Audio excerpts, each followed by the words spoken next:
अब तक हम लोगों ने बड़े भाई साहब का 3rd भाग पढ़ रहे थे। आज हम बड़े भाई साहब के इस अंतिम भाग के पड़ाव पर पहुंच चुके हैं। सरल शब्दों की बात करें तो आज चैप्टर की समाप्ति हो जाएगी। इस चैप्टर के दौरान हमें बहुत कुछ सीखने को मिला।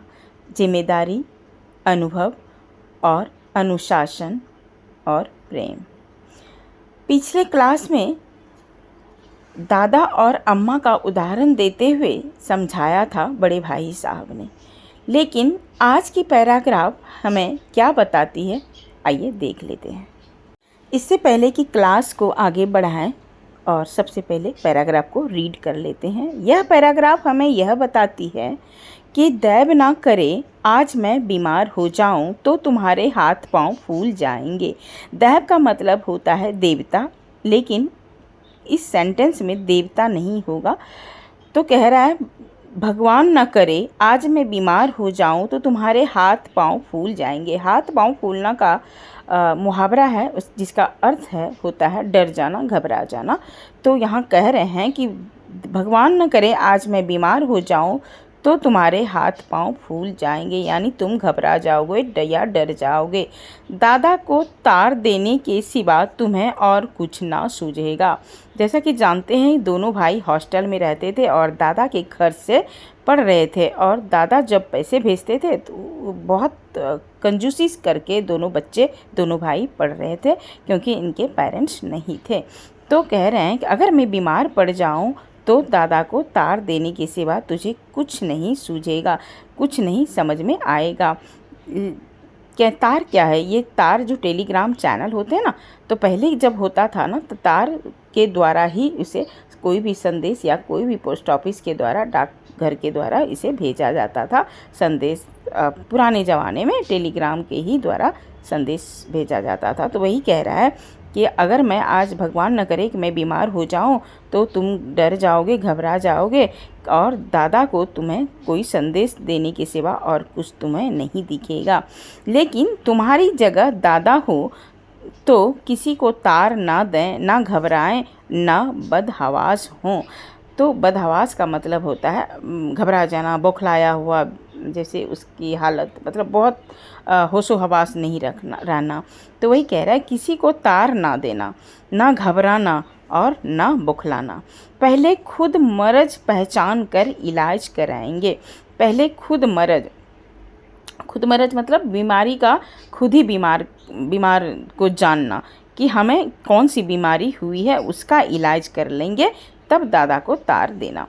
उसमें सफल ना हुए, अगर उसमें सफल तुम नहीं हुए तो किसी डॉक्टर को बुलाएंगे। बीमारी तो खैर बड़ी चीज़ है, हम तुम तो इतना भी नहीं जानते कि महीने भर का खर्च महीना भर कैसे चला।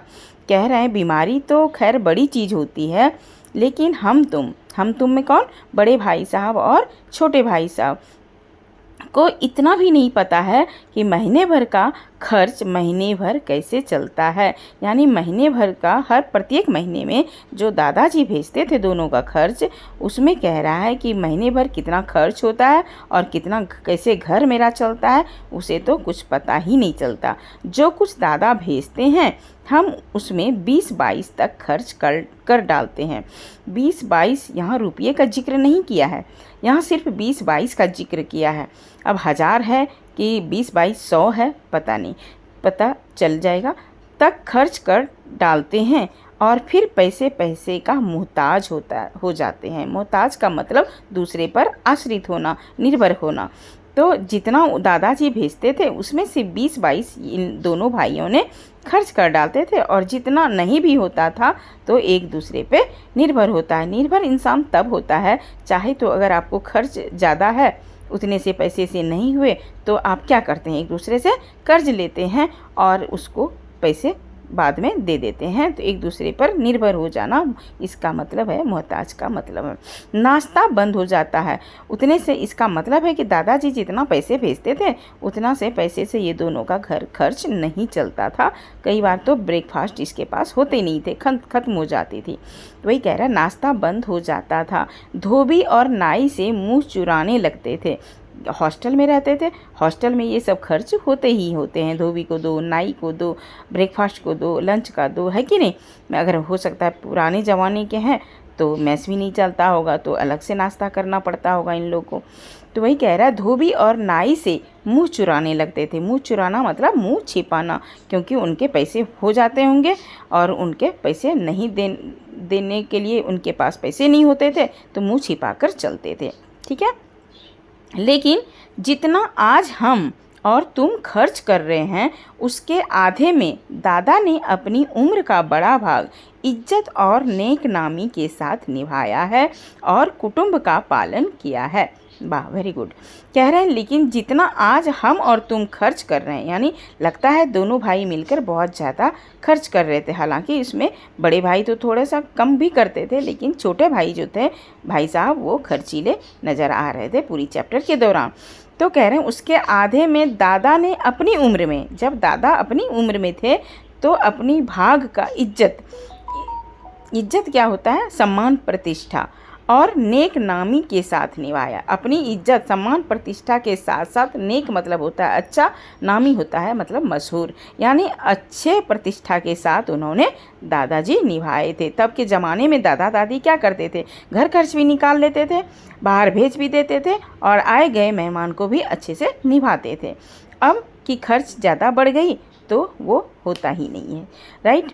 चलिए, और कुटुंब का पालन करते थे। कुटुंब क्या होता है, उनके परिवार जो कि आए गए रिश्तेदार होते हैं, तो उनका भी पालन करते थे। कौन करते थे, दादाजी। वही बड़े भाई साहब छोटे भाई साहब को समझा रहे हैं कि हम तुम खर्च के दोनों मिलके खर्चे पूरे नहीं हो पाते हैं, जिसमें सब मिलकर 9 आदमी थे। सोचिए, उनके पूरी फैमिली का जो परिवार था 9 आदमी था, तब भी दादा से हो जाते थे और इज्जत के साथ होते थे। अपने हेडमास्टर साहब को देखो, हेडमास्टर हो गया आपका प्रिंसिपल, प्रधानाध्यापक, जो स्कूल के होंगे या तो जो हॉस्टल के होंगे उनके बारे में बता रहे हैं। एमए हैं, मास्टर ऑफ आर्ट्स किए हैं कि नहीं मुझे नहीं पता, और यहाँ के एमए नहीं हैं, ऑक्सफोर्ड के, यानी यहाँ से नहीं किए हैं, ऑक्सफोर्ड से, यानी अच्छे कॉलेज से उन्होंने मास्टर ऑफ आर्ट्स की डिग्री ली है।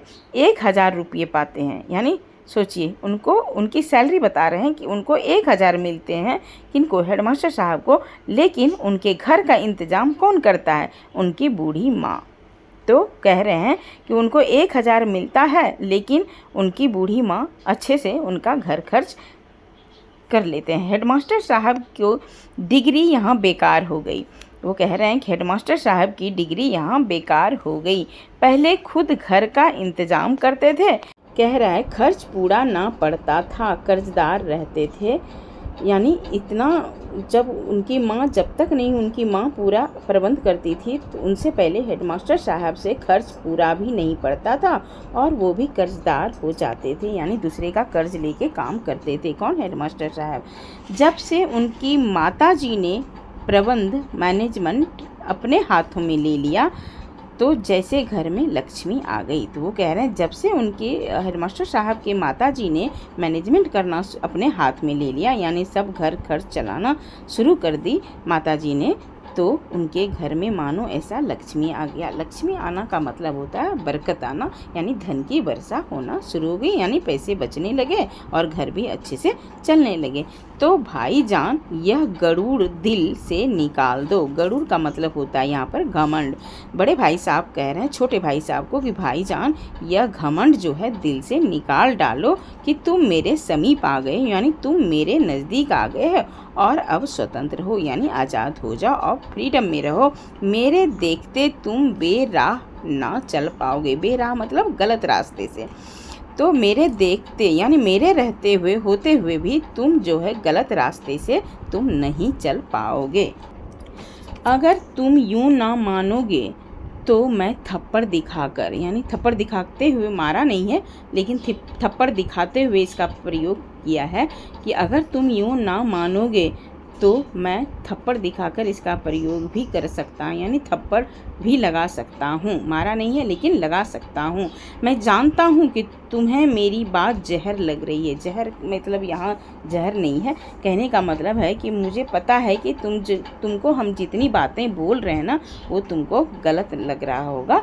मैं उनकी इस नई युक्ति से नतमस्तक हो गया। अब बड़े भाई साहब यहाँ तक बोल रहे थे, अब छोटे भाई साहब उनका रिप्लाई दे रहे हैं। उनके मन में ये चल रहा है, मैं उनकी इस नई युक्ति से यानी नई योजना से, प्लानिंग से नतमस्तक हो गया। नतमस्तक होना मतलब अभिवादन, मतलब उसका बड़े भाई का इज्जत करना, अब देना, यही हो गया कि मैं उनकी इस नई योजना से नतमस्तक हो गया। मुझे आज सचमुच अपनी लघुता का अनुभव हुआ। लघुता मतलब छोटा। मुझे आज सचमुच अपने छोटा भाई होने के नाते मुझे ये अनुभव हुआ और भाई साहब, बड़े भाई साहब के प्रति मेरे मन में श्रद्धा उत्पन्न हो गई। श्रद्धा मतलब आदर यानी विश्वास। तो अब कह रहे हैं इतनी समझाने के बावजूद लास्ट में छोटे भाई साहब को अकल ठिकाने लग गया कि एक मैं छोटा हूँ और बड़े भाई हमको हर वक्त पे हमें समझाते रहे। तो वही कह रहे हैं कि सचमुच अपने छोटा होने का आज अनुभव हो गया और बड़े भाई साहब के प्रति मेरे मन में विश्वास जाग गई। मैंने सजल आँखों से कहा, हरगिज नहीं। सजल मतलब आंसू बहता हुआ यानी जल से भरा हुआ। तो जल से भरा यहाँ नदी नहीं हो सकती है, तो आँख में आंसू होते हुए भी मैंने सजल आँखों से, आँख का दिया हुआ है शब्द, तो कह रहा है मेरे आँखों में आंसू आते हुए मैंने कहा, हरगिज नहीं। आप जो कुछ फरमा रहे हैं यानी जो कुछ आप कह रहे हैं वह बिल्कुल सच है और आपको उसके कहने का अधिकार है और आप बड़े भाई साहब हैं तो मुझे थप्पड़ मारने का भी अधिकार है और आपको बात कहने का भी अधिकार है। बड़े भाई साहब ने मुझे गले से लगा लिया। इतना जब छोटे भाई साहब बोल रहे हैं, दिल भरी बात, आँख में आंसू देख लिया, तो बड़े भाई साहब ने क्या किया, उसे गले से लगा लिया और बोले, मैं कनकौवे उड़ाने को मना नहीं करता। जब इनकी आँख में आंसू देखे तो बड़े भाई भी पिघल गए। पिघल गए क्या, आइस की तरह? बिल्कुल नहीं, मतलब उनको दया आ गई कि तो छोटे भाई को बोला कि तुझे मैं कनकौवे उड़ाने को मना नहीं करता, क्योंकि तुम खेल में मस्तीखोर हो तो तुम पतंग उड़ा सकते हो, मैं तुझे पतंग उड़ाने के लिए मैं मना नहीं कर रहा है। मेरा भी जी ललचाता है, मेरा भी मन करता है। जी ललचाना मतलब मेरा भी मन करता है कि पतंग मैं भी उड़ाऊं, लेकिन करूं क्या, खुद बेराह चलूं, लेकिन मैं कर भी क्या सकता हूँ। एक तो बड़ा हूँ, मम्मी पापा है नहीं, दादा जितने पैसे भेजते हैं उसमें से हम हॉस्टल का खर्च निकालता हूँ, तो खुद अगर गलत रास्ते पे चलूँ तो तुम्हारी रक्षा कैसे करूँगी, क्योंकि वह एक दूसरे पे डिपेंडेंट था। बड़ा भाई छोटा भाई डिपेंड था बड़े भाई पे। यह कर्तव्य भी तो मेरे सिर है, कहने का मतलब यह काम तो मेरे सिर पे एक सवार है। संयोग से उसी वक्त एक कटा हुआ कनकौवा हमारे ऊपर से गुजरा। इतना बातें ही चल रही थी तो इसमें से इत्तेफाक से यानी संयोग से उसी वक्त एक कटा हुआ कनकौवा यानी कटी हुई पतंग हमारे ऊपर से गुजरा, उनके माथे के ऊपर से गुजरा। उसकी डोर लटक रही थी, पतंग की मांजा लटक रही थी। लड़कों का एक गोल पीछे पीछे दौड़ा चला आता था। जिसकी पतंग कटती है ना तो वो क्या करते हैं, भागता है, दौड़ता है पतंग के पीछे। मेरे पतंग गिर गई, मैं जाता हूँ लूटने के लिए। हम लोग भी बचपन में लूटा करते थे, आपको पता है। जिसका भी पतंग देखते थे तो लूटने के लिए दौड़ते थे और इकट्ठे करते थे। भाई साहब लंबे हैं ही, बड़े भाई साहब लंबे थे, छोटे वाले छोटे थे। उछल कर उसकी डोर पकड़ ली। उन्होंने जंप करके खींच लिया डोर को और बेतहाशा हॉस्टल की तरफ दौड़े। बेतहाशा मतलब तेज़ी से। जब उन्होंने पतंग लूटी तो तेज़ी से उन्होंने हॉस्टल की तरफ दौड़े और मैं पीछे पीछे दौड़ रहा था। कौन पीछे पीछे दौड़ रहा था? छोटा भाई साहब दौड़ रहा था।